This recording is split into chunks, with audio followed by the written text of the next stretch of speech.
किसी गांव में एक बार घोषणा हुई कि भगवान सभी को सेब प्रसाद में देने आ रहे हैं। गांव के सभी लोग बड़े उत्साहित थे और भगवान के दर्शन के लिए तैयार होकर लंबी कतार में खड़े हो गए। उनमें एक छोटी बच्ची भी थी जो पहली बार भगवान के दर्शन करने जा रही थी। वह बेहद खुश थी और भगवान से मिलने तथा उनका प्रसाद एक बड़ा और सुंदर सेब पाने की कल्पना में मग्न थी।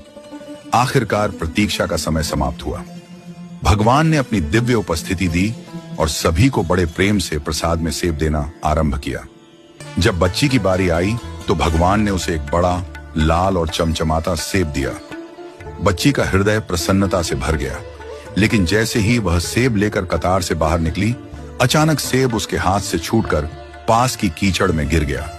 वह सेब गंदा हो गया और बच्ची का चेहरा उदासी से भर गया। अब उसे दोबारा कतार में लगना पड़ेगा। दूसरी कतार पहली कतार से भी लंबी थी। बच्ची ने सोचा कि इतनी लंबी कतार में फिर से लगना मुश्किल होगा, लेकिन उसके पास और कोई विकल्प नहीं था। वह धैर्य के साथ फिर से अपनी बारी की प्रतीक्षा करने लगी। इस बीच कतार में खड़े अन्य लोग ईमानदारी से अपनी बारी का इंतजार कर रहे थे और प्रसाद के रूप में सेब लेकर जा रहे थे। बच्ची देख रही थी कि आधी कतार को सेब मिलने के बाद भगवान के पास सेब खत्म होने लगे। अब बच्ची और भी ज्यादा उदास हो गई। उसने मन ही मन सोचा, क्या मेरी बारी आने तक सेब खत्म हो जाएंगे? वह निराश थी, लेकिन यह बात नहीं जानती थी कि भगवान का भंडार कभी खाली नहीं होता। जब अंततः उसकी बारी आई तो भगवान के पास सेबों की नई टोकरी आ चुकी थी। भगवान ने मुस्कुराते हुए उसे फिर से एक बड़ा, सुंदर और लाल सेब दिया। इस बार भगवान ने बच्ची से कहा, पुत्री, तुम्हारा पिछला सेब एक तरफ से सड़ा हुआ था।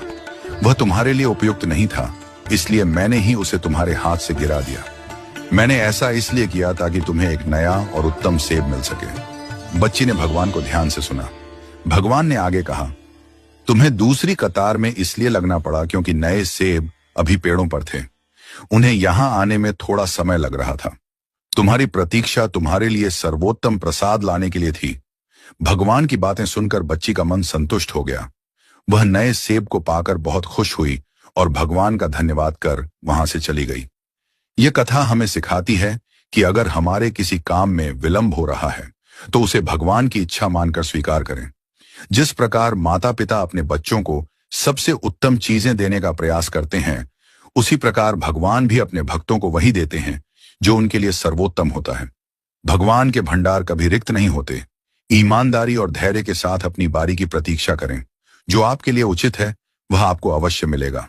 हर देरी के पीछे भगवान की कोई ना कोई योजना होती है, इसलिए जीवन में जो भी हो उसे